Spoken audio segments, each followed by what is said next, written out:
Hello students, myself Ashik Rena, and today my topic is food chain and food web.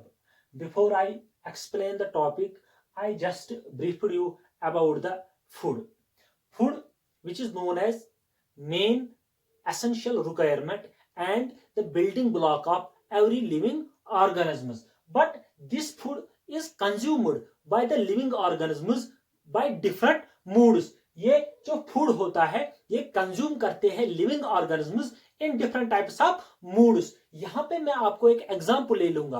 When we talk about the autotrophs and heterotrophs, autotrophs make their own food with the help of photosynthesis, but the heterotrophs cannot make their own food. The heterotrophs are directly or indirectly dependent upon the food which is manufactured by the autotrophs. Here it is food chain. Food chain, what is actually food chain? Food chain is the sequence, or we can say it is a series of living organisms in which one organism is eaten by other organism and then being eaten by another organism. इसमें क्या होता है, एक organism को दूसरा organism consume करता है या ईट करता है, तो अल्टीमेटली ये जो सेकंड ऑर्गेनिज्म होता है, second group of organism, it is consumed by the third group of organism, so that they make a chain or they can a series, they make a sequence of the living organism, and this change of transfer the organisms from one group to another group, and thereby they make a chain, which chain is known as food chain. Actually food chain में होता क्या है, food chain में होता है transfer of the food energy. This is the second concept of the food chain, transfer of the food energy from producers through a series of organism.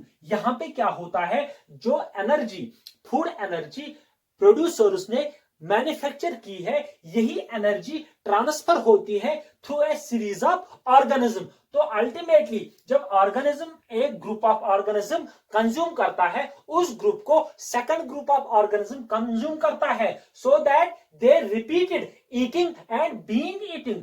This type of eating and being eating is known as food chain. अगर हम एक food chain की बात करते हैं, उसमें जितने भी ग्रीन प्लांट्स आते हैं या जितने भी प्रोड्यूसर्स आते हैं, they make the first trophic level. उस ट्रॉपिक लेवल को हम प्रोड्यूसर लेवल कहते हैं. और we can say this primary producer level, उस प्राइमरी प्रोड्यूसर लेवल पे जितने भी प्लांट्स आते हैं उनको हम प्राइमरी प्रोड्यूसर्स कहते हैं.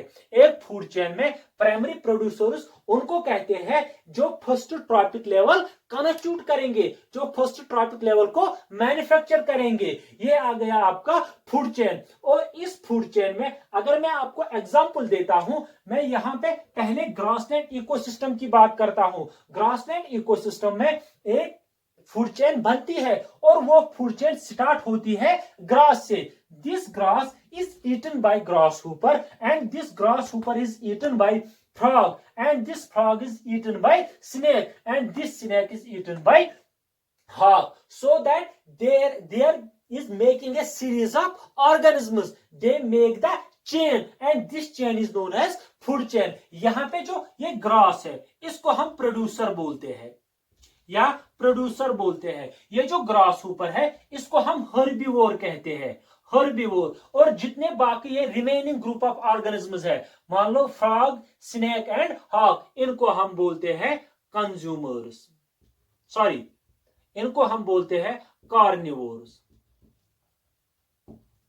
ये आ गया आपका ग्रासलैंड इकोसिस्टम में कैसे फूड चेन बनती है. उसके बाद आता है आपका एक्वेटिक इकोसिस्टम. अगर हम एक्वेटिक इकोसिस्टम में पॉन्ड इकोसिस्टम की बात करेंगे, पॉन्ड इकोसिस्टम में कैसे फूड चेन बनती है, उसमें पहला ग्रुप आता है आपका फाइटोप्लैंक्टन. और ये जो फाइटोप्लैंक्टन्स है इनको कंज्यूम करते हैं, they are eaten by the zooplanktons and zooplanktons are eaten by the small fishes and small fishes are eaten by the large fishes and large fishes are eaten by the birds and so on. तो ये आ गया आपका aquatic ecosystem और grassland ecosystem में कैसे food chain बनती है। लेकिन यहाँ पे मैं आपको एक और पॉइंट नोट करूंगा कि ये जो एरो है यहाँ पे, this arrow denotes the transfer of the energy from one group of organism to another group of organism. ये जो ग्रुप ऑफ ऑर्गेनिज्म होता है यहाँ पे, मान लो फ्रॉग या स्नेक का या हॉग का, इसको हम बोलते हैं ट्रॉपिक लेवल। ट्रॉपिक लेवल, ये जो ग्रुप होता है इसको हम ट्रॉपिक लेवल बोलते हैं। ये जो एरो है तो होता है, इसको हम कहते हैं it denotes the transfer of the food energy. This is the grassland ecosystem में कैसे बनती है फूड चेन और पॉन्ड इकोसिस्टम में कैसे फूड चेन बनती है। और इस फूड चेन के दो टाइप होते हैं, types of food chain. There are two types of the food chain. Number one is grazing food chain and second one is detritus food chain. What is grazing food chain? Grazing food chain is that food chain which starts from the green materials. We can say green plants and goes to the grazing herbivores, and thereby these grazing herbivores are eaten by the carnivores. This is the grazing food chain. इस grazing food chain में क्या होता है? It depends. ये जो grazing food chain है, it depends upon the influx of solar energy. अगर इसमें सोलर एनर्जी नहीं होगी तो ये फूड चेन ऑपरेट नहीं होती है। ये आ गया आपका ग्रेजिंग फूड चेन। उसके बाद आता है detritus food chain. Detritus food chain में क्या होता है, इसमें जो स्टार्टिंग मटेरियल है dead organic matter. This dead organic matter is consumed by the micro organisms and these micro organisms are thereby consumed by the different types of predators. और उस predator में आपका प्रोड्यूसर भी आ सकता है। Food web it is interlocking pattern of food chain. अगर हम food web की बात करते हैं, फूड वेब होता है एक इंटरलॉकिंग पैटर्न या interlinked pattern of the food chain. जब एक इकोसिस्टम में एक से ज्यादा फूड चेन बनेंगे तो अगर वो ज्यादा फूड चेन आपस में इंटरलिंक्ड होंगे, आपस में इंटरलॉक होंगे, तो उस इंटरलॉकिंग पैटर्न या उस इंटरलिंक्ड पैटर्न को हम फूड वेब कहते हैं। यहां पे मैंने एग्जांपल ली है ग्रासलैंड इकोसिस्टम की। यहां पे जो स्टार्टिंग मटेरियल है प्रोड्यूसर, ये जो प्रोड्यूसर है, इस प्रोड्यूसर पे कितनी टाइप्स ऑफ फूड चेन बनते हैं। यहां पे अगर हम फर्स्ट फूड चेन ले लेंगे, ये जो प्रोड्यूसर है it is directly consumed by the deer and deer is consumed by the lion. तो यहां पे क्या होता है, ये जो प्रोड्यूसर है, producer it constitutes the first trophic level, it constitutes the second trophic level and lion population constitutes the third trophic level। तो यहाँ पे ये जो फर्स्ट ट्रॉपिक लेवल है, second trophic level and third trophic level, ये बन गई इसकी पहली फूड चेन।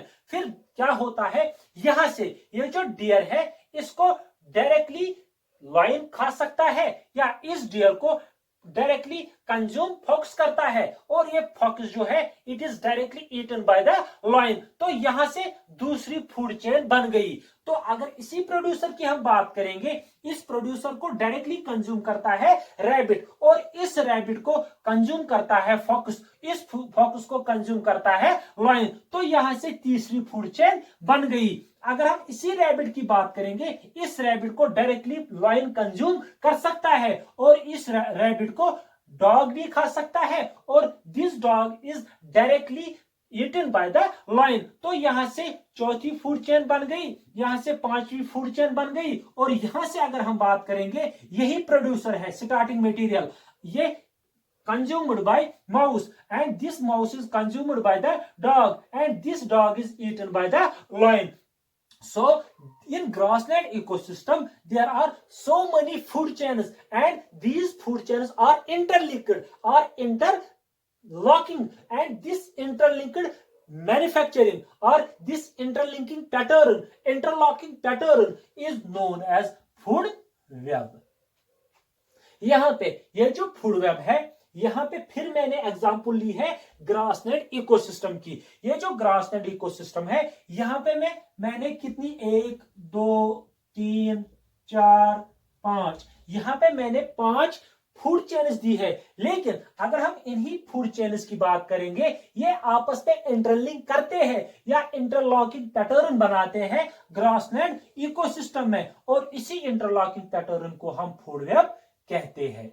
ये जो फूड वेब है, it depends upon the 2 points. Number 1 is the length of the food chain. First इसमें आता है length of the food chain, length of the food chain.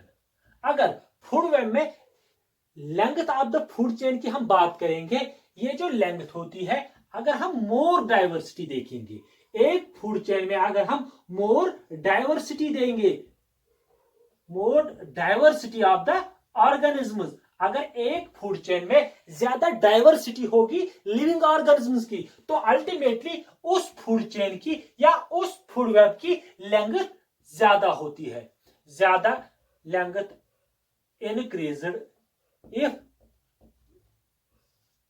there is more diversity of the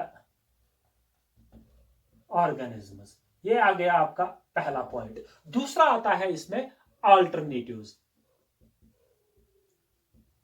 alternative देखो, अगर हम alternative की बात करेंगे तो अल्टीमेटली क्या होगा, अगर इस फूड चेन में अल्टरनेटिव ज्यादा होंगे, अल्टरनेटिव्स ज्यादा होंगे, इंक्रीज फॉर्म में होंगे, तो अल्टीमेटली जब अल्टरनेटिव ज्यादा होते हैं तो इसी फूड वेब में इंटरलॉकिंग पैटर्न ज्यादा बनता है, more interlocking pattern, interlocking pattern. This is all about the food chain and food web. Hope you will understand it very well. If there is any doubt, please leave the comment in group and I will try at my best to clear the concept. Thanks. Have a nice day.